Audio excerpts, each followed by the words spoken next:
Hi, my name is Eloise. I am a Cambridge graduate for law. I was a corporate lawyer for a number of years, and I'm also an admissions consultant. And throughout really my entire career since I left university, I've also been tutoring. And today I'm going to talk to you about whether AI is going to take over my job in the future, whether there still will be a need for tutors, or whether you can do it all through some kind of AI tool. Now, if you're thinking about whether you should invest in tutoring, or you're wondering whether it's appropriate to bother with a tutor, this video is for you, and we're going to talk about the ways that AI can work alongside tutoring, but fundamentally the things that AI will not be able to offer you at the moment when compared to a human tutor. So let's talk about some benefits that you could get from ChatGPT or any other similar platform if you were trying to use that for your tutoring. So you may be able to ask it to generate some prompts for you or some questions, or you may be able to ask it to help you learn a particular topic. Some things that it can do really well: it can give you personalized insights, so it can know your history. If you feed it, let's say, your CV or your current draft of your personal statement, it may be able to take all of that information, condense it, and then give you some personalized feedback. It can often accumulate a huge amount of data and give you some overall statistics. So if you're looking at what are the acceptance rates for different universities, you're looking for some kind of precise outcome, especially where it relates to data or statistics, it can often generate an answer for you in that field. It has a high level of efficiency, so you often don't need to wait for it to give you feedback. If you fed it a draft of your personal statement, for example, and asked it to give you 10 points of feedback, it would give those immediately. You wouldn't need to wait for a tutor to turn it around. And because it has such a huge database of information, it can often draw on multiple different sources, so things across the entirety of the internet, a huge amount of examples that are out there, and it may be able to give you some ideas that you haven't come across before. The final thing that I would mention is obviously it's free or extremely cheap, depending on which models you're using. So you can cut down a huge amount of costs if you are worried about the cost of tutoring. So when it comes to having a real world human tutor, obviously all of those things like feedback and generating data and statistics and giving you answers to particular questions, those are a part of tutoring. The professional relationship you have between a tutor and a student is not formulaic, in the sense that the student is not leading with particular questions every time and the tutor is just answering them. In fact, what the tutor is doing is based on a huge amount of real world experience. They're feeding off the student's questions to understand actually what the core problem is. Now, this could be something that AI could miss, because often when a student comes in with a question about something that they're working on, the question is actually linked to a more fundamental misunderstanding of the overall topic, or maybe it's linked to an absence of real-world experience in that topic, and the tutor can then see that it's not just the precise answer to your question that you need, but a more holistic or a more overall experience that you need of that subject or of that topic. This ties into the sense of emotional intelligence that humans have, and at the moment, I mean, who knows in the future, but at the moment, AI would not be able to have the emotional intelligence to tell whether a student's question is really related to just that particular thing, or whether they need more assistance overall, or whether they need to work on other skills like confidence or presentation or time management, or things that are actually outside of the scope of the particular question, but relate to the student's development as a whole.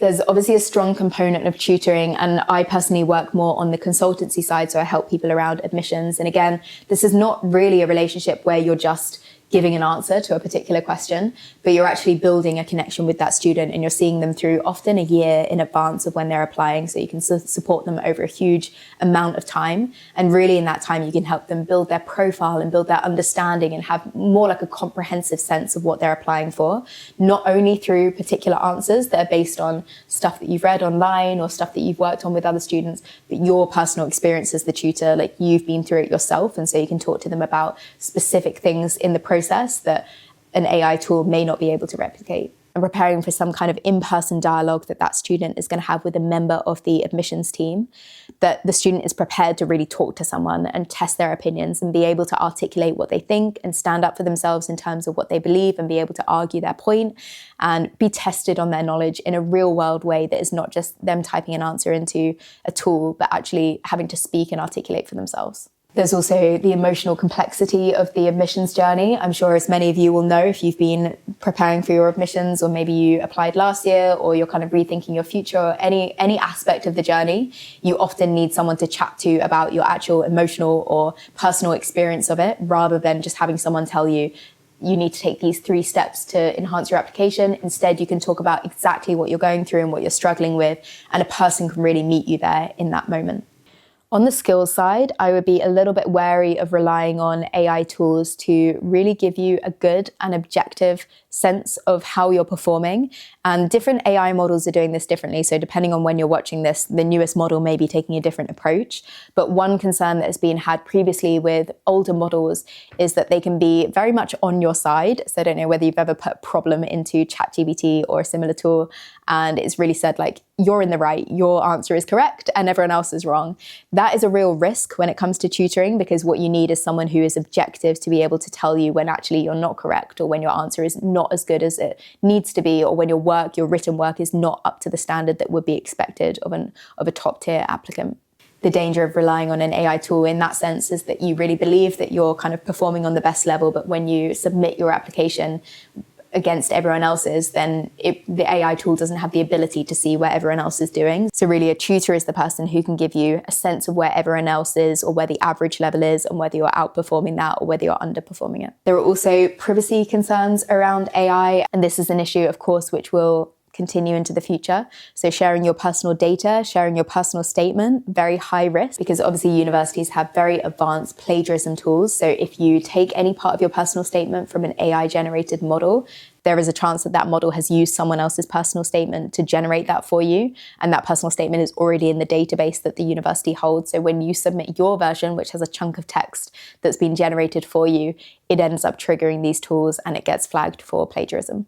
In a more general data privacy sense, there's also the risk that your personal statement or whatever you feed into the tool then gets used for other students in the future. So it's up to you whether you feel comfortable sharing your data like that.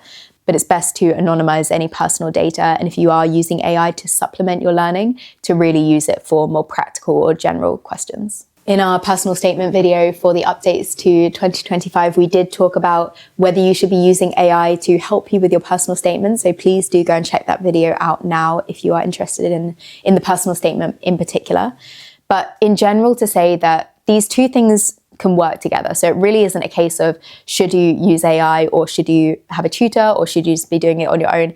Everything can combine to give you an incredibly tailored and personal approach. So it's not to say that you should never use AI. You should absolutely use AI where it helps to generate information that you can then use to inspire you for a reading list or for a topic that you want to learn about. Or maybe it can test you with some interview questions that you can practice on your own, but in conjunction with also using personal support. So whether that's a tutor, a consultant, or someone at your school that you're doing interview preparation with. I think overall the question really isn't should you use AI or not. It's how you use AI in an overall integrated approach, which takes into account all of the tools and the information at your disposal, but also the need to still work alongside real people, because this is how you're going to be using your skills in the future and how you're going to be going through the application process with an admissions team and also into an interview if you're having an interview. So definitely use AI for things like generating information that can help inspire you, or maybe give you a book suggestion, or maybe it can give you some interview questions that you can test yourself on, or maybe you can ask it where you're falling short in your analysis of something, but also combine that with real world work with other people. So whether that's someone who's supporting at your school, or maybe you have a tutor or a consultant that you work with, or even just testing your interview ability with friends and family. Obviously, as AI tools develop in the future and models get more advanced, things may change and things may become more high level or more helpful for you.